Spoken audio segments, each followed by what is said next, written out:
Hola, buenas tardes. Juan Carlos, damos por iniciado. Bueno, pues nada, bienvenidos a esta charla con motivo de la clausura de la exposición de Juan Carlos Meana y que da también de alguna manera inicio a lo que son las actividades, a esta nueva temporada de actividades aquí en el Museo Artión. Ayer tuvimos a Javier Hernández Landazábal y Daniel Castillejo, también con motivo de la exposición que mostramos abajo y que también terminará este domingo.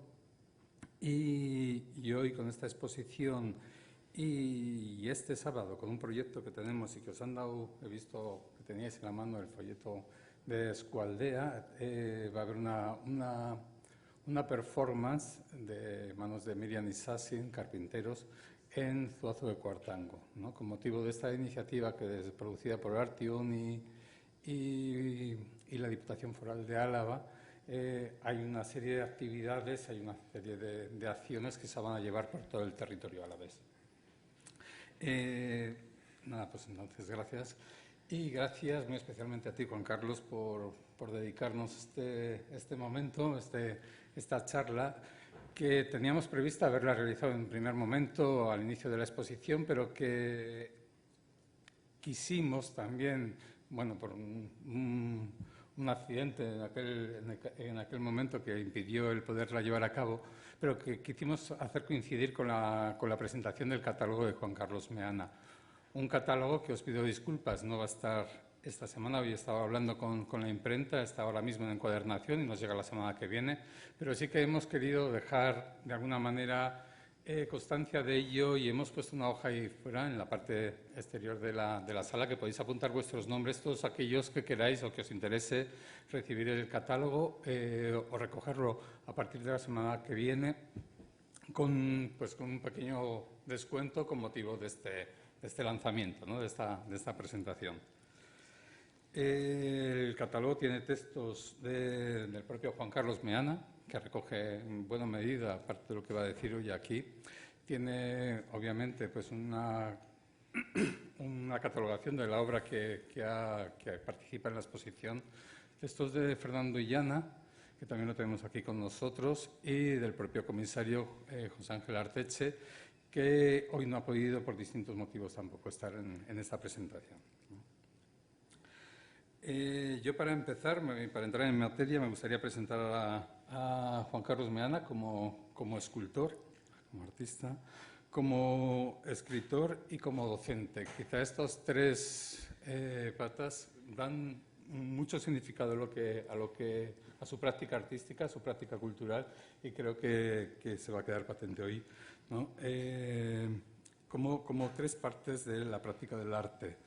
Dentro como escritor, él ya ha presentado aquí en Artium pues un par de ocasiones, ¿no? El libro La ausencia necesaria. Hace menos de un año, en pasado noviembre, El aprendiz de la lengua extranjera, también con el comisario de la muestra. Y tiene algún otro libro también, El espacio entre las cosas, que escribiste alrededor del 2000. Y quisiera destacar esta práctica que, siendo la escultura algo tan físico, quizá pueda llamar la atención, ¿no? Esa ambivalencia, esa convivencia entre lo que es algo puramente mental, el mundo de las ideas, el mundo del pensar, con algo que pueda ser mucho más físico, mucho más duro, ¿no? Y cómo en su obra una y otra conviven y son necesarias. También es escritor de ensayos, has colaborado con la revista Frontera D, ¿no? Es una revista digital que no sé si la conocéis, que os aconsejo visitar, y sobre la cultura contemporánea. Y entre sus numerosas exposiciones, creo que son más de 20 exposiciones, 23 creo que llegué a contabilizar, exposiciones individuales, destacaría varias, como son las realizadas en trayecto a lo largo de toda su carrera. Ha estado vinculado desde finales de los 80, en 89, 90, a esta galería. El peso y la levedad, del 89, Tiempo y memoria, del 93, o la realizada en la Sala Márica, que en el 2001, Lo que hay que hacer, lo que hay que dejar, o la exposición que hizo en Londres, Strategic Plan, ¿no? Y si queremos recordar alguna de las exposiciones que hemos podido ver por aquí en exposiciones colectivas, pues señalaría la exposición PICS, realizada aquí por Artium, comisariada por Blanca de la Torre, que también se llevó a cabo en Oporto, o Suturac, la exposición que comisarié en aquel momento con Xavier Sáez de Gorbea en el Museo San Telmo, ¿no? Que era una revisión del arte vasco desde los 80 hasta nuestros días.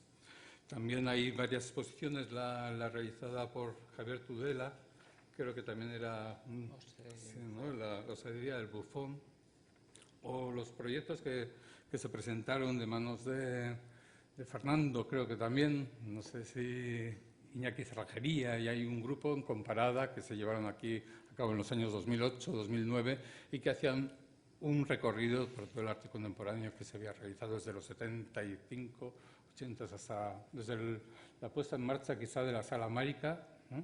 Y antes, los años de la AAA, etcétera, hasta nuestros días.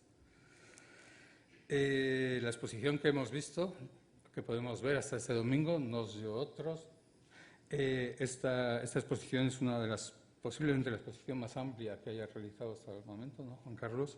Donde se han presentado casi 70 piezas, más de 60 obras, y que a lo largo de la exposición, podemos visitarla de muchas maneras, pero que son 6 series las que está presentándonos, ¿no? Laboratorio de conflictos, comunidad, pertenencia, asépticos, después de Narciso y creencias, en las que se van abordando los temas más recurrentes de lo que a lo largo de toda su carrera. O sea, son obras que se han producido en los últimos años. Creo que habrá 2 o 3 piezas que se habían mostrado anteriormente, ¿no? Pero, sin embargo, sí que se acercan a tratar todos aquellos temas que han sido como constantes y de los que va a profundizar Juan Carlos en la charla. No sé qué añadir más. Que eres de aquí, de Gasteiz, bueno, eres de la calle Correría, que naciste en el 64. No, Fray Zacarías. En la calle Fray Zacarías. Ah, Fray Zacarías, más cerca todavía. Más arriba. Sí.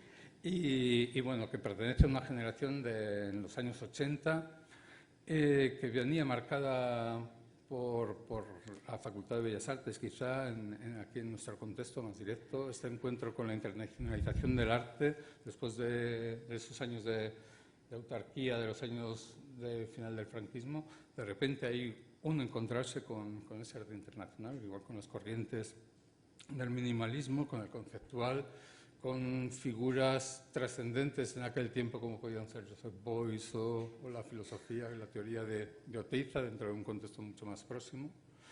Fueron años también de la nueva escultura vasca y años que sí me gustaría señalar, años de trascendencia, de alguna manera de toma de conciencia, de falta de ingenuidad y de responsabilidad del artista con respecto a su contexto, ya sea político, social, cultural, etc.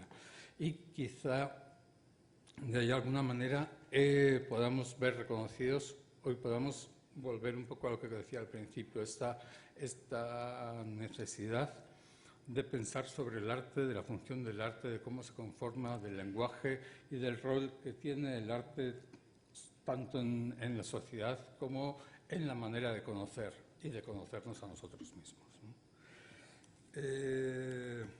Juan Carlos, yo no sé, yo creo que sería un poco el momento de dejarte y que puedas aproximarte hasta... Gracias por la presentación y vamos con la charla que espero no defraudaros. En primer lugar, quería, ya retrasaba esto del mes de junio hasta ahora, gracias por estar aquí y lo siento, pero bueno, fueron causas mayores. Por otra parte, quería aprovechar la ocasión de agradecer públicamente a algunas de las personas que no, en fin, es imposible agradecer a todo el mundo, pero un proyecto de este calado de envergadura es evidente que no se puede hacer solo. Entonces, quisiera agradecer públicamente pues a los montadores del Artium, que estuvieron una semana aquí en junio trabajando conmigo codo con codo, y llegamos a, no sé cómo, pero llegamos a la inauguración.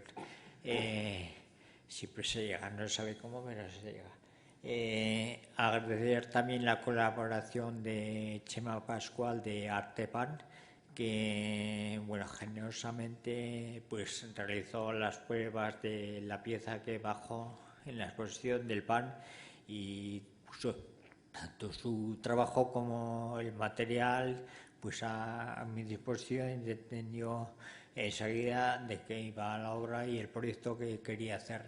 Entonces, bueno, agradecimiento también a, no está aquí presente, a Damián Matos, que es un amigo portugués, que es el que me ha hecho de contacto con las fábricas de los lingotes de jamón, que son de este puerto de la fábrica, y bueno, amablemente me los dispuso en el taller, me los trajo de Oporto, y vive en Oporto, y bueno, pues también agradecerle la colaboración.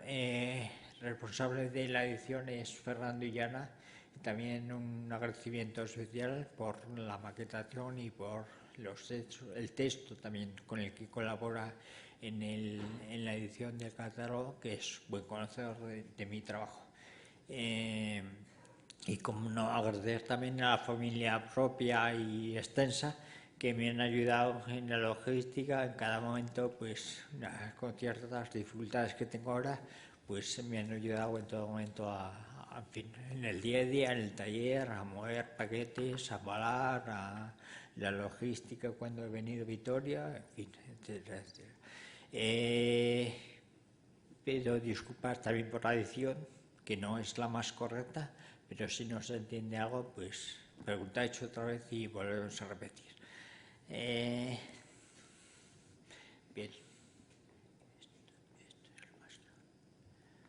Bueno, quedáis todos invitados. Vamos a ver, digamos, varios tipos de imágenes. Vamos a ver la exposición de abajo, que recomiendo al que no la haya visto, pues que mejor verla en directo que en diapositivas. Vamos a ver algunas imágenes del proceso de montaje, que, bueno, pues lógicamente no las habéis visto y, bueno, pues lo pueden complementar lo que digo. Vamos a ver también exposiciones, imágenes de exposiciones antiguas, donde bueno, pues van a quedar reflejadas también algunas de las ideas que planteo. Y hay alguna imagen también del taller de trabajar mucho con la cámara de fotos detrás y disparo de vez en cuando de situaciones que se dan en el taller, de momentos o de coincidencias, confluencias que se dan en el taller, que bueno, a veces luego me hacen pensar y de lo que va este libro, por ejemplo, el espacio entre las cosas.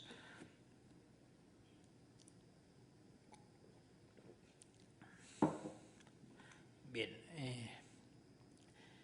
el arte es una forma, damos comienzo ya por brevemente a la conferencia, que el arte es una forma de conocimiento no me ofrece ninguna duda, y en ese formar un conocimiento se construye un saber. Se trata de un saber amplio que comprendería un saber hacer, un saber hacer, un saber hacerse, es decir, un saber hacer que es reflexivo, que se construye en uno mismo, un saber para los otros. Digamos que aquí hay una parte social, digamos también una responsabilidad con los otros, y un saber ver y hacerse ver. El artista, a fin de cuentas, se esconde detrás de la obra y se muestra con la obra, ¿no? Y es en ese ver, en ese hacer ver, donde también cobra sentido su trabajo, y en consecuencia un saber pensar, Es decir, este hacer y este saber ver y este ver es en definitiva construir una manera de pensar, una manera de trabajar de lo propio de los artistas.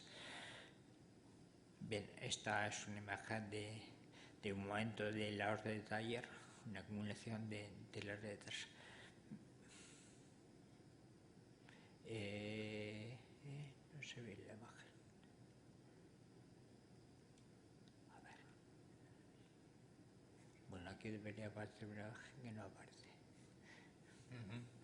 Bueno, estaría primero el conocimiento, lo más tangible, lo objetivo, aquello que descubrimos o inventamos, para posteriormente generar un saber, en donde se incluiría también lo desconocido, el saber vivir con la incertidumbre de que siempre hay algo que se nos escapa. Se trata de un saber abierto que, más que configurar un paquete de conocimientos acumulables, o sea, una serie de información transmisible, genera una relación sensible con la realidad. Es decir, que el artista negocia, por decirlo de alguna manera, con esa realidad permanentemente y ahí construye una obra.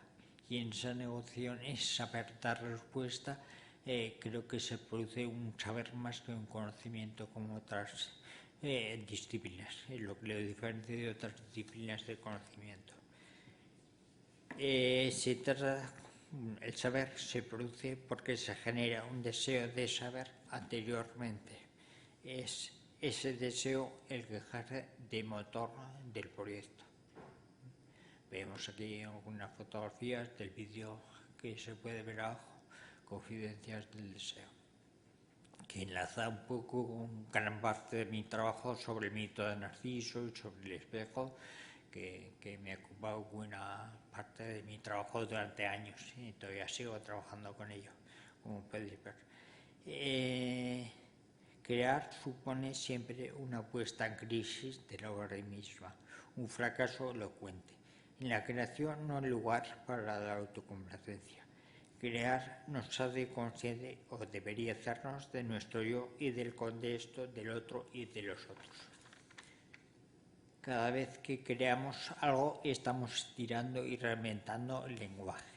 Expandir el lenguaje no significa limitarse a jugar con él. Esto sería la retórica, una inflación o exceso de la palabra sin conexión con lo real, sin perder de vista que el lenguaje también forma parte de lo real. Creo que el artista, digamos, tiene que negociar continuamente con la realidad, y es lo que le pone los pies en la tierra. Es, digamos, una diferencia pues, con la filosofía, que juega más con las ideas, con la retórica, con el lenguaje, y no tiene problema en estirar, es como un chicle que se puede estirar. Yo creo que el artista tiene la obligación de negociar, digamos, o tratar siempre con lo real. Esta es otra serie, mira, pares de fotografías que hice con la máscara y el espejo a partir de la idea de la dualidad de lo masculino y lo femenino. Bien, pero ¿qué es conocer la realidad a través del arte?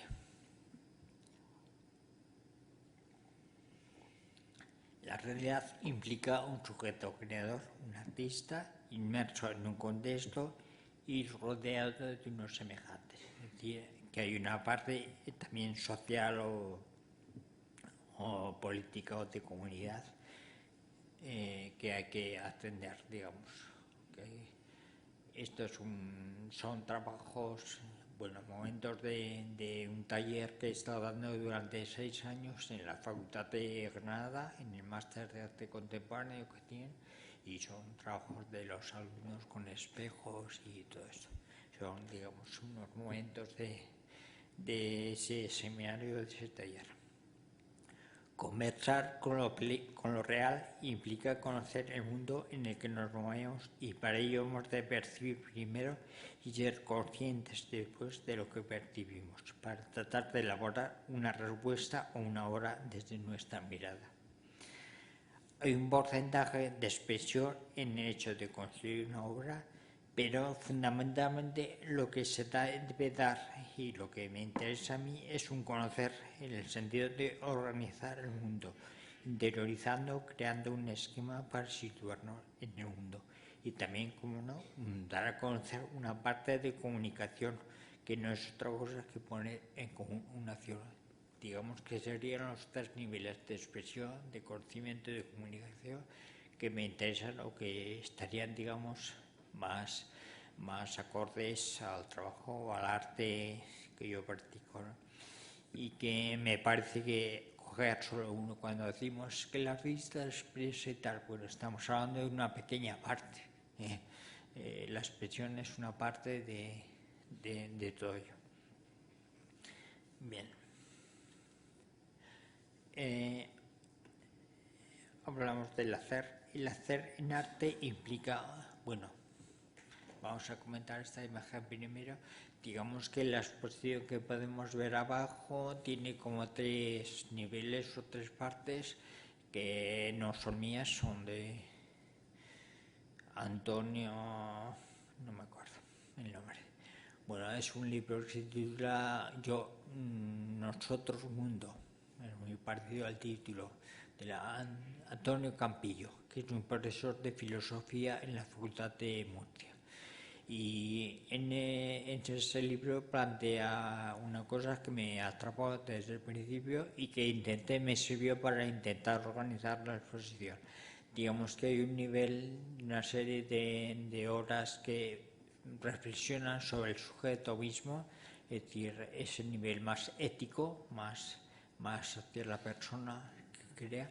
Un segundo nivel de más social o más referido a la comunidad, es decir, un plano político, un plano de lo social, y por tercero una mirada al contexto, a que él dice que es una relación ecológica, una mirada más ecológica, entendiendo el contexto con toda su amplitud, y ecológico no solamente como algo panfletario o reivindicativo, sino en el amplio sentido en esa relación con el contexto.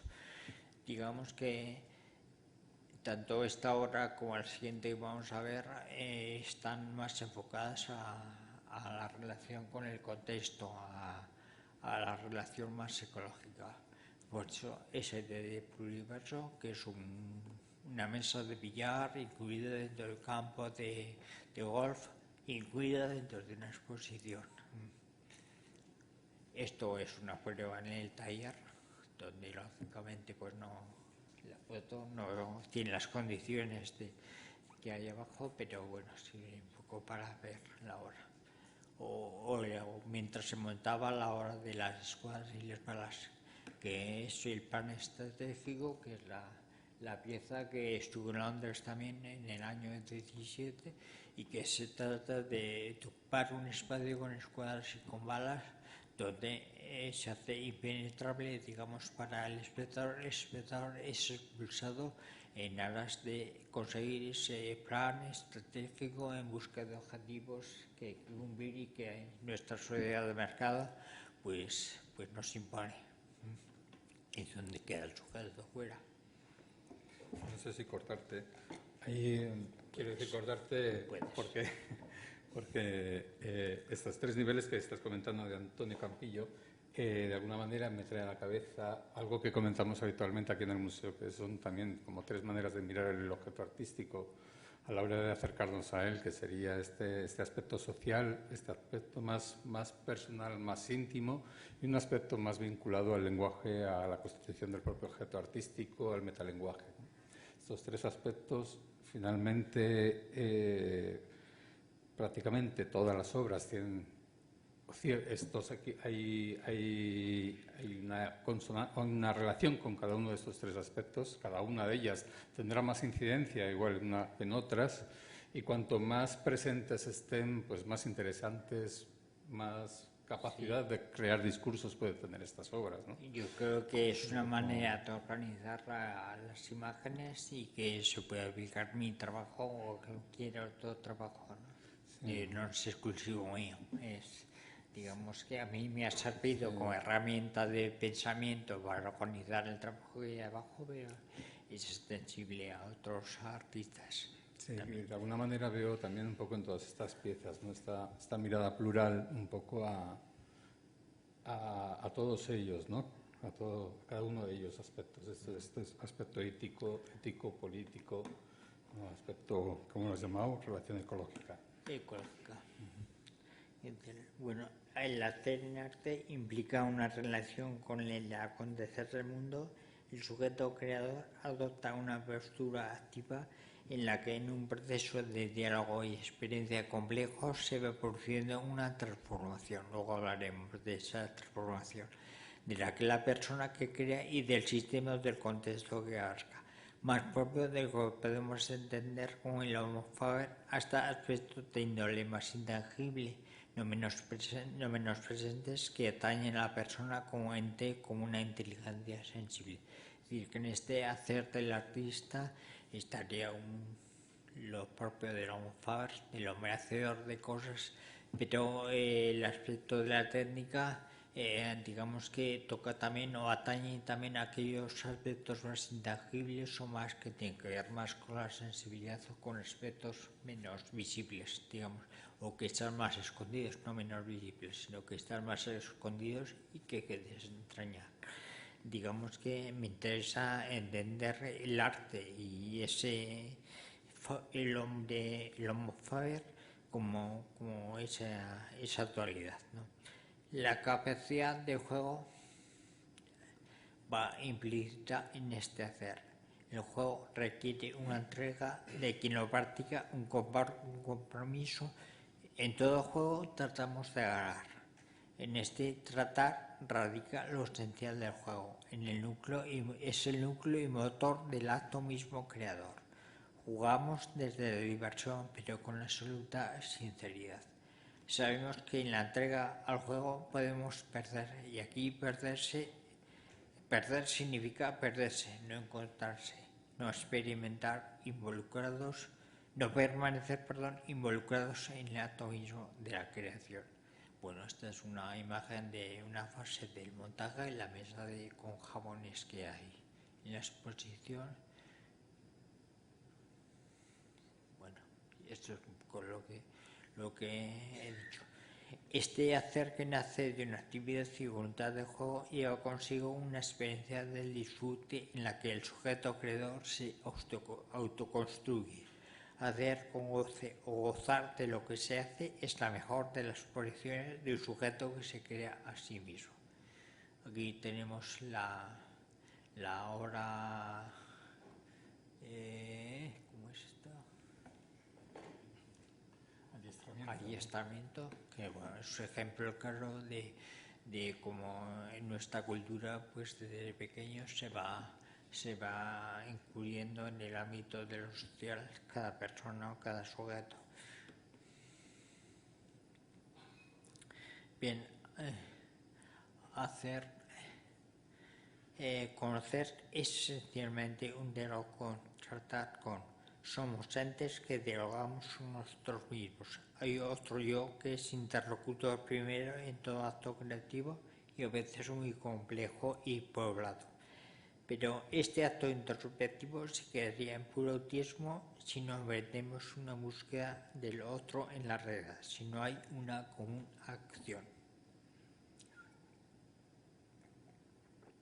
Y aquí diferenciaría o he diferenciado lo que entiende George Seiler por el pensador.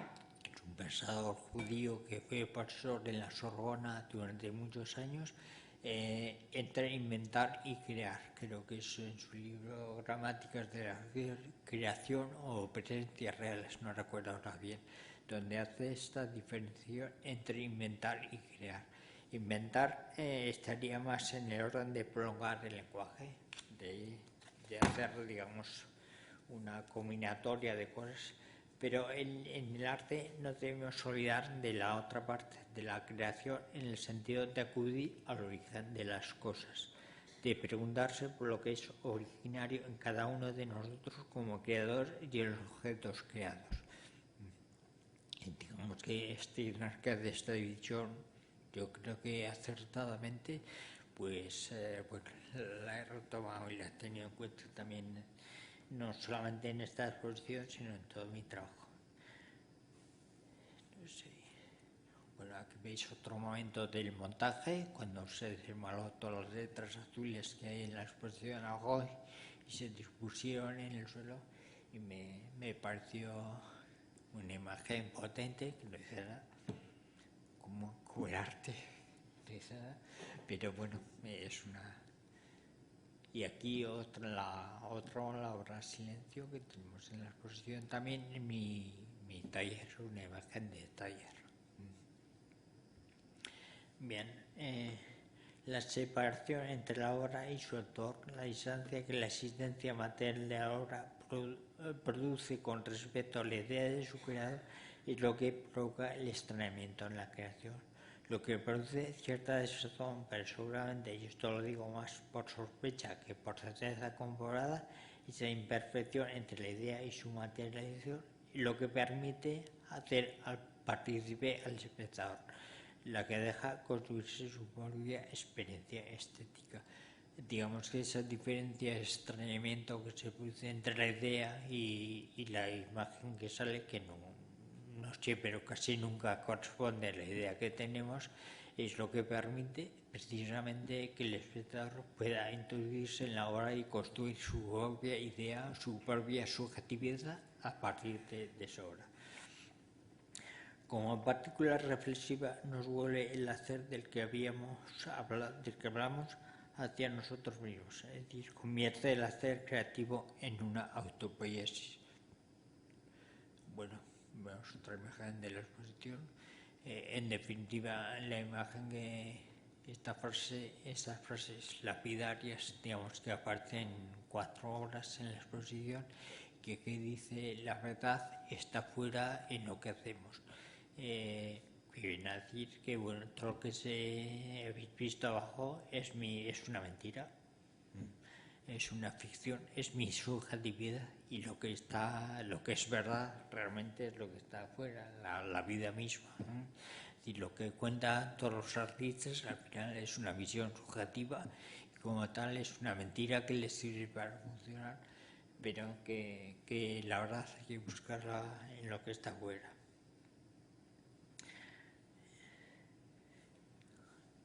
Hacerse es estar permanentemente presentes, es manifestar en cada momento una voluntad de ser, de no caer en el olvido de sí. En este no olvidarse de uno mismo va implícito también el deseo. Recordarse a sí mismo es lo más importante, porque es la forma de hacerse presente y de hacerse consciente. No se trata de recordarse como una afirmación al alcance del ego, sino justamente lo contrario, un despoder del yo. Creo que esa idea de despoder del yo también está presente en toda la obra, y que, bueno, poco a poco persigue deshacerse de ese yo, digamos, imperativo que puede estar en la obra. Este saberse de sí es una construcción autopoética que me hace entender el arte como una autoexpiación, es decir, como una permanente construcción, pero también puesta en crisis del propio sujeto que crea. Se trata de una autoexpiación que nos lleva al extrañamiento, donde el individuo se interroga sobre sí y sobre su relación con la comunidad a la que pertenece. Autoindagación como forma de ensanchar nuestros límites y donde cabe también la incertidumbre.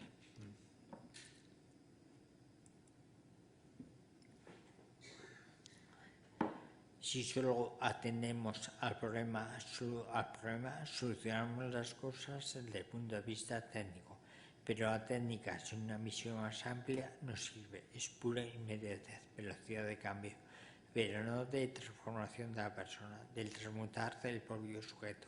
El ejemplo lo tendríamos en algunos poetas que, vaciando a la palabra de su sentido ordinario, prolongan la experiencia del lenguaje. Hacia nuevas perspectivas apuntan aún hacia, pero sin saber el horizonte concreto que van a tocar. Y ahí la poesía amplía los horizontes de la filosofía del lenguaje. Me estoy acordando de un poeta que cito en mis libros, que es Hugo Mújica, o por ejemplo Valente, José Ángel Valente, que sería otro poeta también de referencia, y que toca un poco ese vaciamiento de la palabra y de cómo va buscando horizontes nuevos. Hacerse ver. Bueno, vemos otra imagen de momentos de la exposición. Se dieron varias situaciones donde en los momentos, digamos, de esa exposición pues hubo imágenes interesantes o Sí, bueno, vinculado a vemos la aquí serie una parte de la vinculado a la serie de creencias, ¿no? sí, Sería esta de las parte creencias, de una obra vinculada a creencias con un espejo, ¿no? Que azarosamente se dispusieron así en la sala, pero que fue un poco desencadenante momento. también de la institución. Bien, esto es bueno, vemos otra imagen de la hora y el aroma del conflicto en el taller. Según estaba haciendo pruebas, lógicamente estaban en el suelo, no estaban en una plana bien puestos los cristales y limpios, pero bueno. Esta es una obra que no está en la exposición. Bueno, es un intento de hacer un muro con los lingotes de jabón y que se me cayó durante varias ocasiones y bueno, tuve que reconstruir y bueno, tal vez en otra exposición se pueda retomar. Vemos como tienen también espejos, o sea, iban varios espejos entre los lingotes de jabón y bueno, pues es otra pieza. Bien, hablemos de hacerse ver. Ver implica una mirada al mundo, al contexto que nos alberga, desde que formamos parte y con el que estamos en permanente trato. Ver implica también la conciencia de un sujeto que mira, que observa, que percibe, que hace de la mirada un instrumento de aprendizaje, de diálogo con el mundo. Pero este ver al que aludimos también implica un dejarse ver, que decía antes al principio, a través de la hora. Es decir, que seamos el activo de la mirada de los otros. Ver es desear y también que nos deseen la mirada como elemento activo y desencadenante del deseo. Bueno, vemos aquí obras de la serie Higiénicos, también mientras estaba en el taller haciéndolas. Veis que bueno, es un palé con espejos de diferentes formatos, redondos, cuadrados otros y apilamientos de jabones. En esta serie juego mucho con los jabones, la jaboneta usada con este acto de lavarse las manos de los problemas, ¿no? Este acto que culturalmente está muy presente en nuestra sociedad de la religión, de lavarse las manos de diferentes responsabilidades, ¿no? Bien, entiendo el deseo como el gran motor de mover el proyecto, decía antes al principio. Puede afectar o debe afectar a lo sensitivo, a lo conceptual y a lo perceptivo. Desear es la muestra palpable de que nuestra conciencia está viva, de que nuestra curiosidad permanece móvil. El deseo funciona por particularidades, por caprichos si se quiere, pero es el periodo imprescindible a la acción y a la reflexión.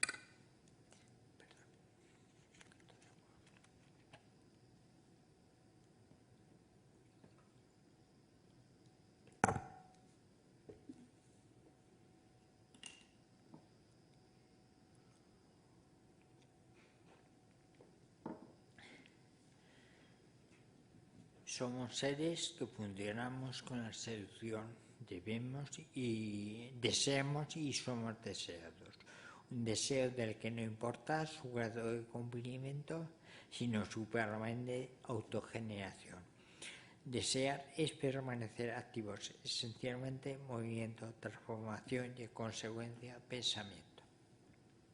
Dar cabida al otro es abrir la posibilidad a la contradicción, a lo imperfecto, a las posibilidades de vernos afectados por quien contempla nuestro trabajo y por la obra misma. El deseo va a estar estrechamente unido a nuestra voluntad. Tal vez sea la voluntad de desear lo que estemos perdiendo en nuestras sociedades. Dicho de otro modo, la necesidad de desear es la clave, porque las necesidades extrañamente parten ya de nosotros. Estamos en una sociedad que nos ha creado y nuestro deseo es desear necesidades creadas por otros.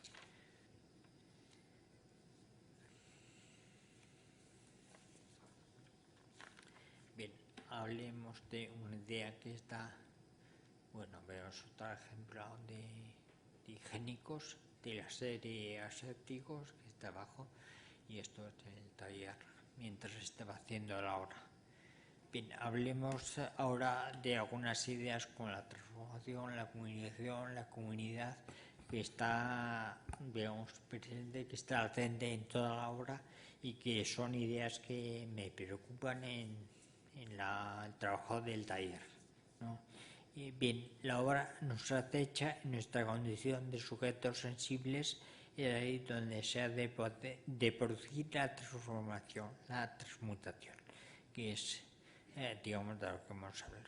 Esta es una de las razones por las que el arte está reñido con el poder, y es ahí donde podemos hablar también de una identidad en y con la obra, no tanto de una imagen de autor, puesto que esto no lo podríamos entender desde el punto de vista de la transmutación.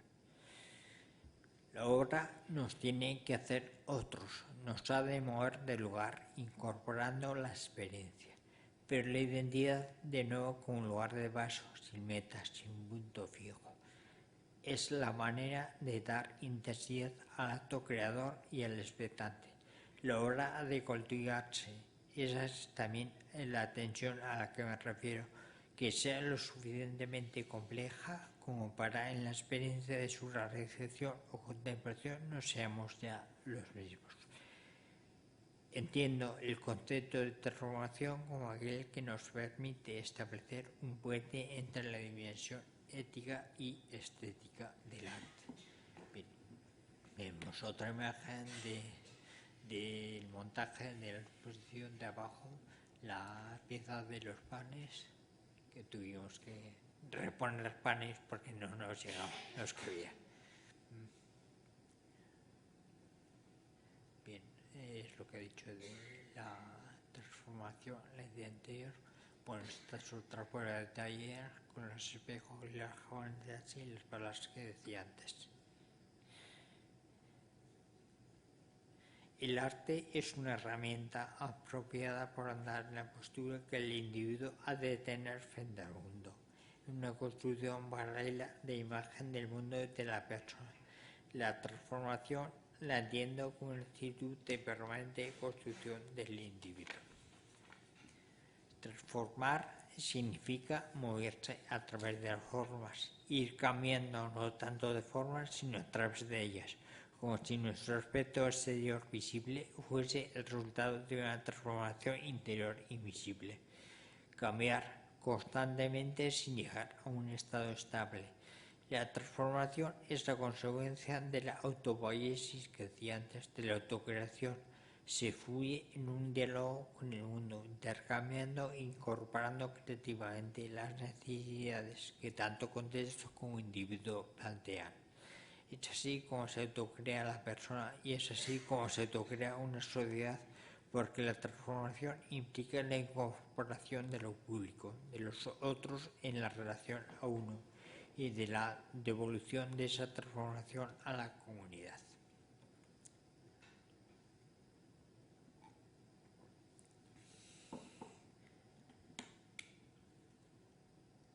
Bien, vemos otros ejemplos de las pruebas según iba haciendo en el taller.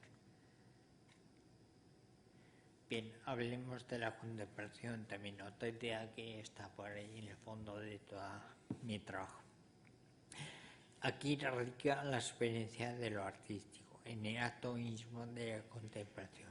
Contemplar la obra es una forma de participación activa, contrariamente a lo que se puede pensar en la sociedad del espectáculo, donde quedamos atrapados. No se trata de reconstruir una experiencia del autor, sino de desarrollar la nuestra y posibilitar un encuentro con nosotros mismos, eligiendo nuestra propia subjetividad, que las que nos sostiene como sujetos, la que en definitiva nos sujeta como persona. Digamos que el artista lo que crea es un dispositivo, sea una foto, o sea una pintura, una instalación, lo que sea, y digamos que el espectador acude con su subjetividad a desarrollarla, a recorrer esa obra, esa pieza, y a crear su propia subjetividad, es decir, no a que sienta lo mismo que el autor o a comprender la misma expresión del autor, sería muy prepotente por nuestra parte, sino que tiene que hacer construir, levantar su propia subjetividad. Y en la medida en que sea capaz de levantar esa subjetividad, pues creo que la obra se habrá cumplido, ¿no? Contemplar implica, antes que cualquier experiencia sublime, percibir la experiencia de los sentidos, percibir con conciencia, observar atentamente y hacer nuestra observación. En el acto de la contemplación va implícita una pérdida en el sentido que nos adentramos en aquellos espacios y lugares que no controlamos, que no están programados, con aquellos que se nos escapa, o lo que nos puede causar aún sorpresa con la sombra de las cosas. En esto radica la diferencia con la mirada del espectáculo, donde somos mucho más pasivos, a mi juicio, que en la denostada contemplación. Se ha confundido la participación física con la mirada consciente. Bueno, vemos otros ejemplos de las obras en el taller, ¿no? Según estaba haciendo. Para mí el arte, bueno, luego vamos a ver la imagen. Para mí el arte tiene que ver no solo con lo inmanente, sino también con lo trascendente. No confundir trascendente con religioso. Con aquello, como decía anteriormente, que no controlamos, que es incertidumbre, que pertenece al mundo de lo indeterminado y que es origen. Creo que esta dicotomía de trascendente e inmanente no es válida para el arte. La filosofía la ha utilizado, pero en arte pienso que es tan real lo inmanente como lo trascendente. La obra de arte no redime de nada, es más, nos pone permanentemente al borde de esa nada para seguir creando. En ese mismo sentido, la propia construcción de la obra queda marcada al tener también un cierto carácter efímero. Desaparece. La obra es despojo de una experiencia. Vemos la medida de las creencias, que es ese intento de atrapar con las medidas como una manera de objetivar, pues en este caso es a partir del símbolo de la cruz, ¿no? Que podemos ver abajo.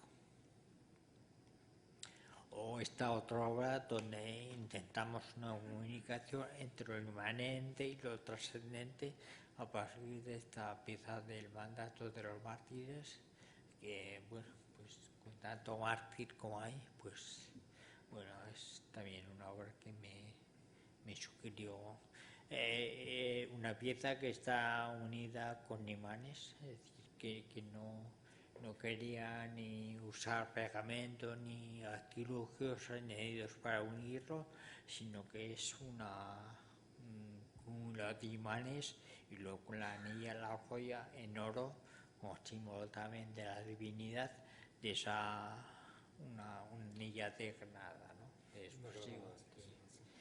Son elementos que, si podéis ver, pues una navaja, elementos de medición, de reglas, ¿no? Que conviven, metálicas, que conviven con casquillos de balas, navajas con distintas anillas, ¿no? Esta anilla de oro también. Un barco de guerra en plomo, ¿no? También distintos aviones de distintos materiales. Y aquí este objeto como preciado, la anilla reproducida en oro, como elemento también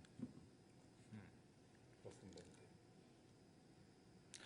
Bien, otra idea también de la que me gustaría decir algo es la intersubjetividad, porque está presente en todo el trabajo.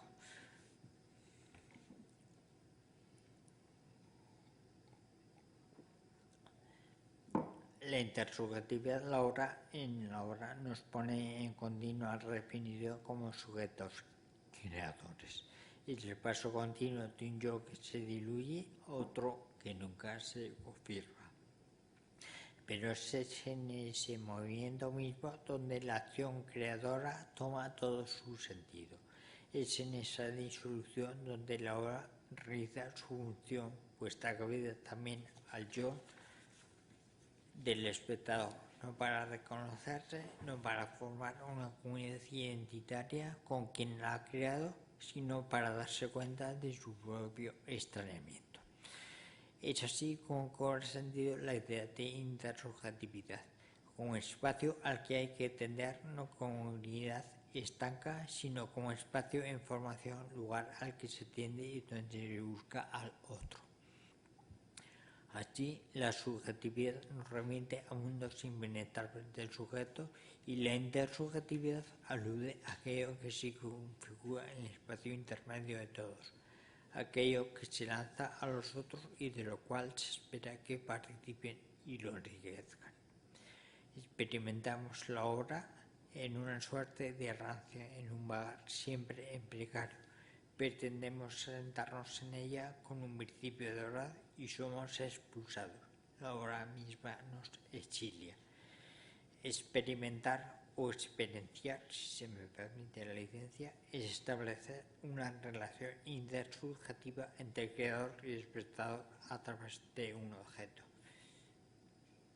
El arte nos ha de remitir al presente, pero el presente es un equilibrio de fugas entre lo que ha sido y lo que proyectamos. Es ante todo errancia, desprendimiento. El arte no tiene, por tanto, nada de poder. Es antes que nada un ejercicio de despoder. Bueno, veis otra imagen de la pieza del pan, que no, la verdad es que no sabía bien cómo iba a quedar hasta que se empezó a montar aquí, porque esta obra, digamos que no la pude hacer en el taller, y fue aquí con el trabajo que hizo Chema Pascual, que no pudimos disponer de los panes hasta bien avanzado el montaje de la exposición, donde se vio hecho todas las decisiones, ¿no? Bueno, es más o menos lo que he dicho de intersubjetividad.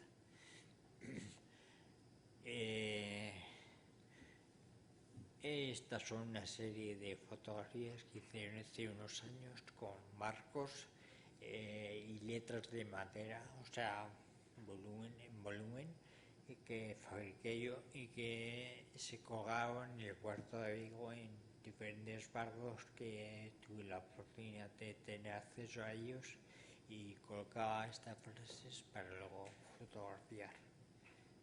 Esta pieza pudimos ver en la exposición Big también parte de las letras en una de las obras, no en fotografías, sino en letras formando una instalación, digamos. Estas letras, o sea, las fabricaba yo en madera, las pintaba, las lijaba, colgaba del barco, bueno, gestionaba que me cedieran un barco, que no es nada fácil, y luego colgaba las letras y hacía la foto, con lo cual acabar en una fotografía pues lleva mucho tiempo de trabajo y de gestión. Esto es en el puerto de Cangas, donde vivo, que también me dejaron un barco y pude colgar letras. Bien, otra idea que ya se ha ido a cabo ya, que me persigue, digamos, que está en el fondo de todo, es la idea de la comunidad. Del contexto resulta imposible prescindir. Nos legitimamos como seres sociales que somos en la medida que formamos parte de un colectivo, fuente y alimento creativo y contexto de legitimación. Somos seres culturales en lo artístico. Luego esto quiere decir que somos transformados por el contexto y que debemos ser responsables en el sentido de responder también con nuestra participación. La comunidad, contrariamente, tiene siempre algo de precario. Huye de la sociedad de la utopía, en tanto que ésta, ya como pensamiento, se crea un poder. De ello podríamos ver ejemplos en las vanguardias. La comunidad creo que tiene que ver con los imposibles, con aquello que apenas se tira y se escurre, pero que genera movimiento, que rechaza la situación misma de poder. Esa comunidad que crea la obra va encaminada a abrir fisuras en el bloque petro de lo social, de la igualdad de los ciudadanos, y su cometido es crear conciencia en la forma de percibir, ahondando en la subjetividad y rechazando un poder social. No se trata así de una relación que busque solución a nada, sino que plantee otra forma de percibir y de pensar. Bueno, vemos aquí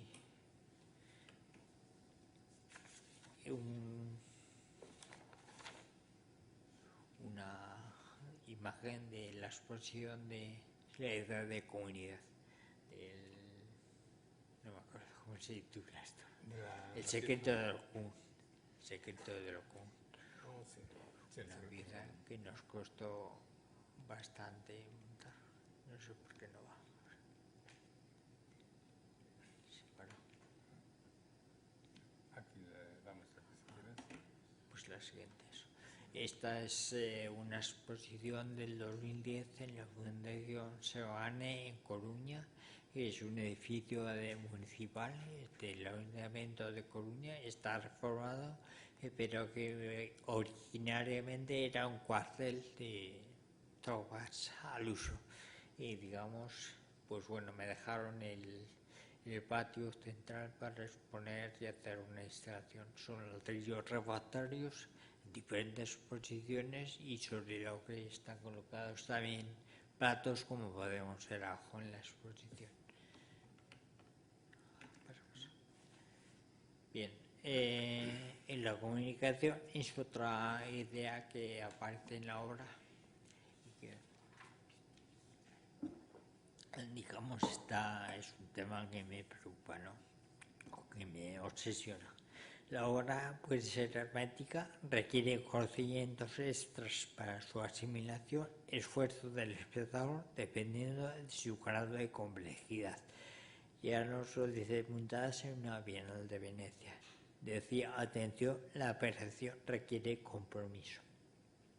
Pero ¿qué debe comunicar el arte y qué modo de comunicación constituye diferente a otros medios? Siempre sospecho de las formas de arte que se dirigen a través de los grandes medios de comunicación. Probablemente se hagan con la idea de llegar de forma masiva, de abarcar el mayor número de público, pero esta idea tiene su sustento en la sociedad de consumo, que es la del vértigo cambiante, la pérdida de una presión sobre el mundo. Pero tampoco podemos confundir lo público del arte con los niveles de audiencia. Por esto que hay algo que no se cumple en toda una nueva corriente de trabajos artísticos relacionados con el mundo del espectáculo y de lo más media. Puede que lleguen sus mensajes a un gran número de público y que requiera una participación física del espectador, pero deberíamos poder medir los niveles de conciencia con los que se ha visto inmerso el público y que se ha desarrollado en la participación con la obra. Las obras son portadoras de información, de eso no me cabe duda, pero estaríamos hablando de un tipo de información que no solo se basa en la explicación del mensaje, sino a veces también en su grado de ocultamiento. Informar es dar forma a algo para ser transmitido, pero si esa información busca una incidencia en el espectador, ha de ir dirigida a sus efectos, que le debe afectar como persona, con lo que abordaría los ámbitos de los conceptos, de lo sensible y de lo perceptible. La obra,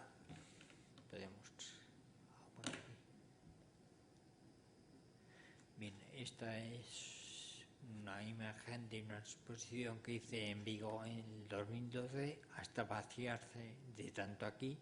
Vemos que son las letras que hemos visto antes en la fotografía de los barcos, pero esta vez como escultura colgada del techo y quemada, pintada, bueno, está ahí como instalación, digamos. Bien, la obra convoca antes que informa. Si nos adentramos en ella, nos desvela una información que poco tiene que ver con el tipo de información habitual de los mass media. Su información no tiene finalidad fija, podía no haber existido. La obra de arte situaría en los límites de la comunicación humana. En algo tiene que ver esto con la hermenéutica.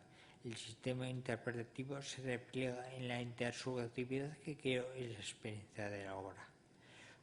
Soy consciente del reto que se plantea al espectador en el sentido de retarle en una participación activa, pero de orden silencioso, que no mudo.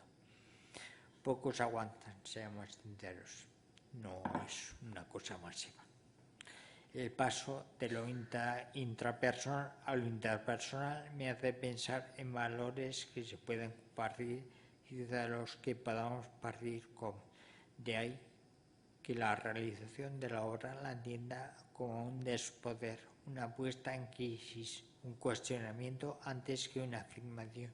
Si acaso el arte nos deja el valor de la duda, que es diferente al relativismo. Bueno, vemos alguna imagen más para ir acabando. Esta televisión exposición hasta vaciarse de tanto aquí, que era un pendón de estos de emblemáticos de las instituciones, donde está borrado el escudo y dice cuánta patria necesita el ser humano, que es una frase de Jean Amery, que es un autor de origen alemán que estuvo perseguido, alemán judío, que estuvo perseguido y que murió. Luego, bueno, se quitó la vida. Vivió en Bélgica y desapareció. Y esta, que es una exposición también del 2003 con los mástiles, que es un tipo de trabajo, un tipo de elemento que utilizo mucho en mi trabajo, y que fue una asociación de artistas en Cangas, donde vivo. Me dejaron una habitación y bueno, lo que dice es que no se podía entrar en la habitación porque estaba llena de mástiles, de astas de bandera, y solo se podía ver de fuera o había que arrastrarse para entrar en ello. Bien. Mi web podéis ver más trabajos. Y nada más. Vale. Pues felicidades. Gracias. Muchas gracias por la presentación. Y ahora creo que es el momento de daros la palabra a vosotros, de empezar con la conversación, con la charla con la que hemos anunciado un poco, porque queríamos de alguna manera incentivar esta colaboración. ¿Tenéis alguien alguna pregunta?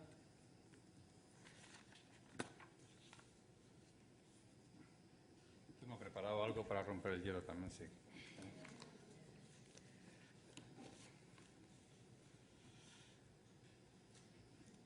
Bueno, yo, pues aprovechando un poco la presencia de Juan Carlos aquí, después de este recorrido, sí que me parecía interesante vincular las obras que tenemos en la colección, o aprovechar un poco esta ocasión para que Juan Carlos nos dé unas pinceladas sobre estos trabajos. Son 3 trabajos los que tenemos de distintos momentos, uno muy temprano, del 89, pues de estas primeras exposiciones contigo, ¿no? En trayecto. Bueno, también posiblemente Tiempo y Memoria también corresponde a otra exposición del 92, ¿no? También realizada en trayecto. Y la última, más vinculada a estos trabajos de los que os hemos hablado, al mito de Narciso, después de Narciso, una pieza del 2001. En ellas, esta sería la primera, una pintura. También nos permite hablar un poco del recorrido realizado en la obra de Juan Carlos Meana y del que de alguna manera también recoges en tu texto, Fernando, del traspaso que hay desde la pintura al objeto, a la obra bidimensional en principio que tenías, con aquellas referencias quizá al objeto doméstico, etcétera, después a la instalación de una obra para ya abordar un poco el espacio y la experiencia nuestra, ¿no? del espectador, del que nos llegamos allí. Y eso, pues primero te invitaría a hablar de este recorrido de la pintura al objeto, del objeto de instalación. Si es algo que igual corresponde más también, aparte de un proceso vital, a un proceso quizá de época, ¿no? de transformación de unos años, de los años 80, la posmodernidad, o cómo llegamos a vivir después también. Bueno, puedo contar mi experiencia personal por ese paso, pero he de reconocer que no estamos exentos, como he dicho, del contexto y de lo que aparece en el contexto, ¿no? Mi formación fue del año 82 al 87 en la Facultad de Bellas Artes de Bilbao. Hice especialidad de pintura, luego tenía que pintar. Mi experiencia, digamos, artística nace en la pintura. Estuve en los 80 sobre todo trabajando con pintura. Luego me fui a París 2 años a la Escuela de Bellas Artes y también seguí haciendo pintura, pero vi que la pintura poco a poco pues prescindió de color. Primero se quedó sin color, quedaron en colores tierras, blancos y negros, hasta que cada vez una pintura más pastosa, más, digamos, matérica. Y bueno, pues me di cuenta que poco a poco pues lo que necesitaba o era otro tipo de material, otro tipo de trabajos más acorde, con una sensibilidad más táctil, más espacial. Realicé una fase que no se aprecia aquí, donde, bueno, pues por decirlo de una manera sencilla, se recortaban los cuadros, aparecían cuadros de diferentes formatos, angulares, circulares, que fue la exposición Ciclos que hice en Trayecto. Aparecían varias muestras de esos, hasta que poco a poco pues di el salto de la pared al suelo, ¿no? Y me quedé más con el objeto y en eso estamos. Pero digamos que todo el trabajo, por ejemplo, posterior con el espejo, creo que tiene que ver mucho con la imagen plana, con la pintura, con la ficción, con el espacio de profundidad del cuadro, y segundo clase en el departamento de pintura. O sea que, bueno, mi trabajo ha trascendido por otros derroteros, pero bueno, es lo que hay. ¿Hay vinculaciones temáticas en esta pieza, por ejemplo, con obras No, en con lo que principio estás trabajando ahora? en principio cuando hacía pintura estaba más vinculado con una pintura que tenía que ver con el paisaje, con las montañas, en fin, canteras, etcétera, etcétera. Quizá Que es donde más está de más experimentación, vinculado, más de sí, expresión, más de búsqueda. más vinculado esto. La pieza se titula De lo que se perfora con el tiempo, del 89. Claro, igual mediado por la experiencia de tus obras abajo en la sala, pues se veía incluso la forma del casco, veía Bueno, un poco yo tipo creo que pero viendo quizás ahora que no la he sean- visto hace tiempo, yo creo que aguanta muy bien el tiempo Sí, este sí, cuadro sí. y que puede convivir con parte de los trabajos que hay ahora, incluso de las pinturas que hay abajo ahora, que hay pocos ejemplos, pero tampoco están tan lejos de esto. No has llegado a abandonar tampoco, ¿no? No. Sí. Esta sería la pieza de Narciso, después de Narciso. Aquí hay una vinculación mucho más directa, si quieres, con el Sí. espejo. Bueno, aún es una serie que no está cerrada, está desde el 2001. 2003, creo que es. 2003. 2001, perdona.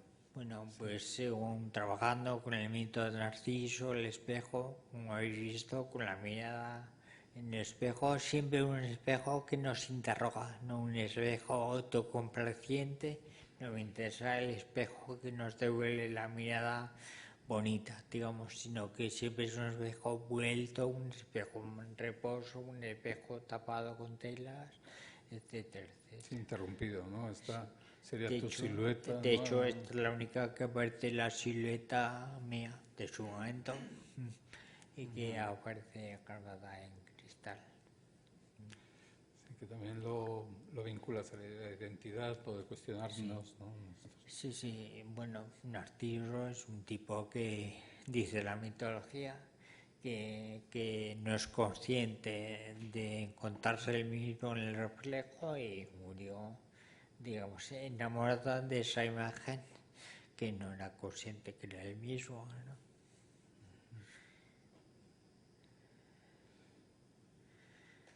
Y Bueno, esta sería es la un que trabajo, digamos, de tránsito entre lo pictórico que decía antes y lo escultórico. Es un trabajo de pared, pero ya aparece muchos materiales, piedras, telas, radiografías, en fin, digamos que es un cuadro, pero ya con cierto relieve,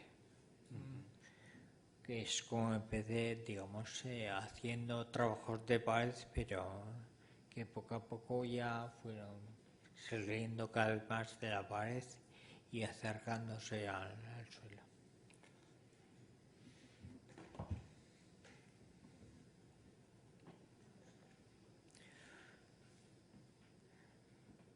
Si quieres hablar más de la escritura, ¿Bien? que decías antes. Bueno, sí, antes estábamos hablando, antes de la charla, un poquito el tema de este encuentro del pensamiento y de la obra, de la práctica y de la letra, del lenguaje y de la falta de lenguaje y la vinculación que podía tener el aprendiz de la lengua extranjera, el libro que presentó pues, hace unos meses aquí en Artium, con lo que podría ser este libro que hemos visto, que es un tratado sobre arte.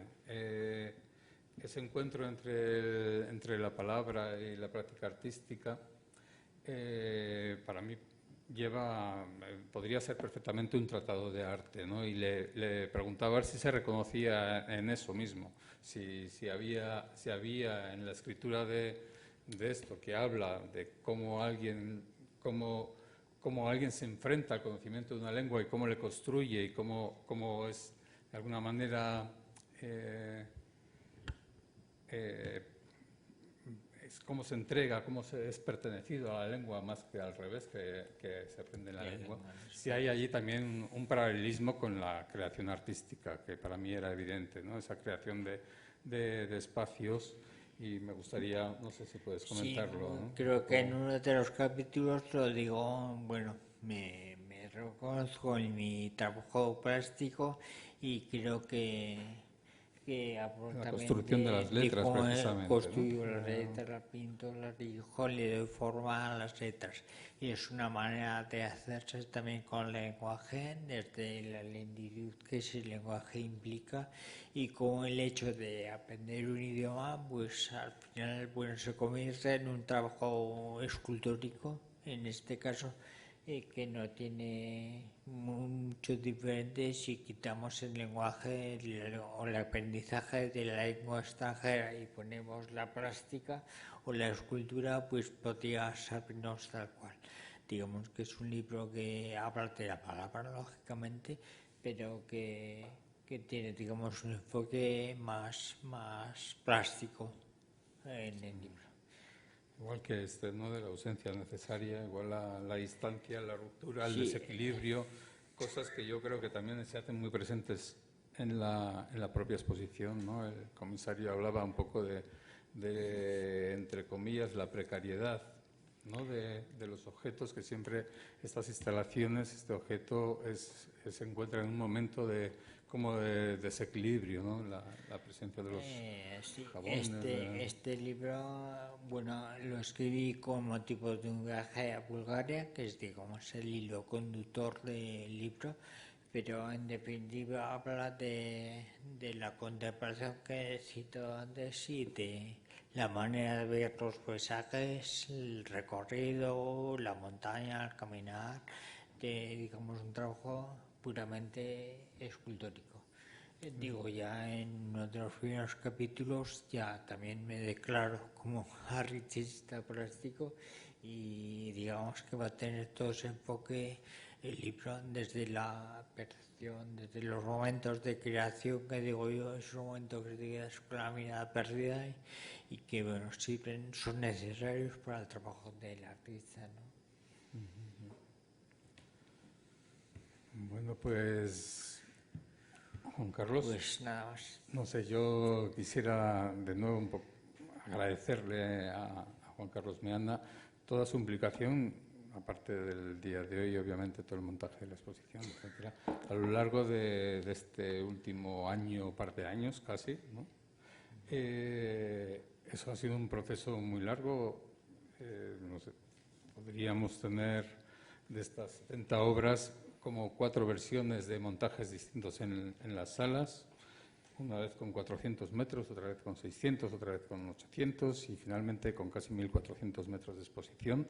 Imaginaros lo que supone todo ese proceso de trabajo, de adaptación, de creación de nuevas piezas y esa entrega, ese compromiso, ese afrontar un poco la necesidad de contar cosas, de transmitir, de construirse, es un poco lo que realmente quisiera poner en valor, agradecerle y que podamos seguir contando con él durante mucho tiempo con estos trabajos. Muchas gracias. Bueno, gracias a vosotros.